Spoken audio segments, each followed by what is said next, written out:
Diabetes mellitus is a disorder characterized by an imbalance between insulin production, insulin need, and the body's ability to use the available insulin. This imbalance can result from a total lack of insulin, from impaired release of insulin by the beta cells of the pancreas, from inadequate or defective insulin receptors in body tissues, or from the production of insulin that is either ineffective or destroyed before it can become effective. With uncontrolled diabetes, glucose cannot move from the bloodstream into muscles or fat cells, leading inevitably to hyperglycemia, which is a blood glucose level higher than the normal fasting blood glucose level. Diabetes also leads to starvation of those cells and a subsequent increase in the breakdown of fat and protein as the cells seek alternative sources of fuel. Diabetes mellitus is currently classified into two primary types, type 1 and type 2. Type 1 diabetes is characterized by a total lack of insulin caused by the destruction of the pancreas's beta cells.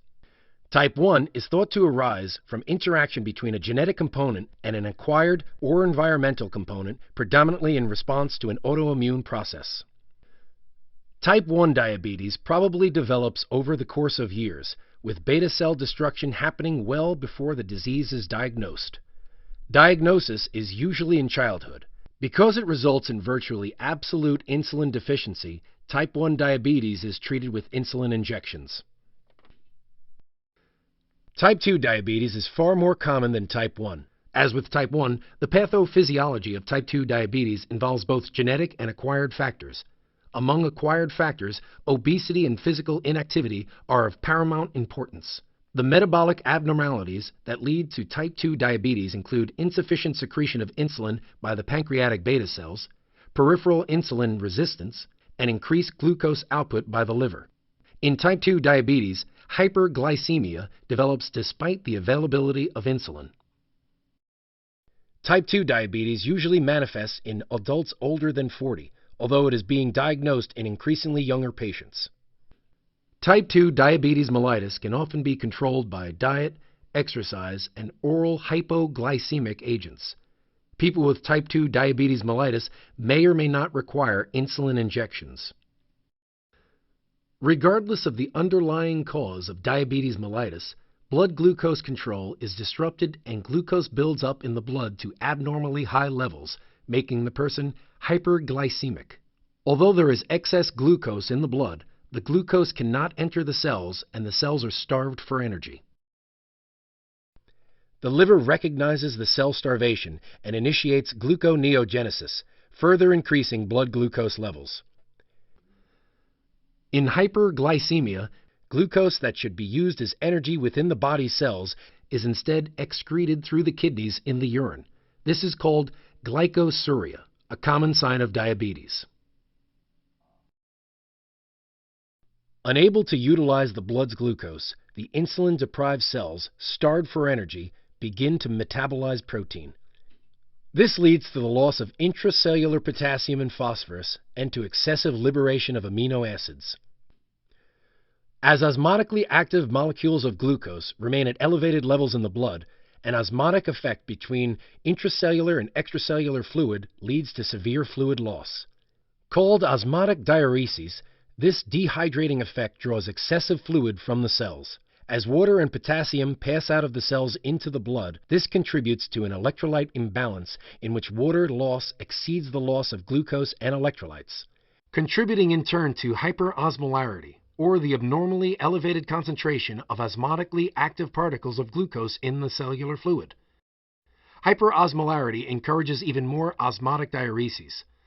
A deadly cycle develops as water loss exceeds electrolyte and glucose loss, perpetuating dehydration, which in turn exacerbates the electrolytic imbalance, and so on. Excess fluid is eliminated by the kidneys. Osmotic diuresis often leads to frequent urination called polyuria. Polyuria, along with polydipsia, or excessive thirst, are two common symptoms of diabetes. Meanwhile, the liver converts the liberated amino acids into urea and still more glucose, contributing to further hyperglycemia and glycosuria, which leads to even greater electrolyte imbalance, even as the kidneys become increasingly unable to process and excrete the rising levels of glucose in the urine. Symptoms of type 1 and type 2 diabetes mellitus include the 3 Ps: polyuria, polydipsia, and polyphagia, which is excessive hunger. Other symptoms include fatigue, muscle weakness, and poor blood flow, which leads to further fatigue. Type 2 diabetics may also present with other nonspecific symptoms, including muscle wasting, vision changes such as blurring, numbness and tingling in hands or feet, dry skin, and skin lesions that are slow to heal. Type 1 patients may also experience nausea, severe vomiting, or abdominal pains. Complications of diabetes mellitus include serious acute and long-term conditions, each with its own complex pathophysiology. The most important acute complications are diabetic ketoacidosis, hyperosmolar hyperglycemic non-ketotic syndrome, and hypoglycemia. The long-term complications involve microvascular diseases such as renal and retinal disease, macrovascular disease such as coronary heart disease, stroke, and peripheral vascular disease, and neuropathies. Diabetes mellitus is a disorder of blood glucose control involving an absolute or relative deficiency of insulin or disrupted insulin reception, leading to hyperglycemia, osmotic diuresis, and progression to life-threatening complications.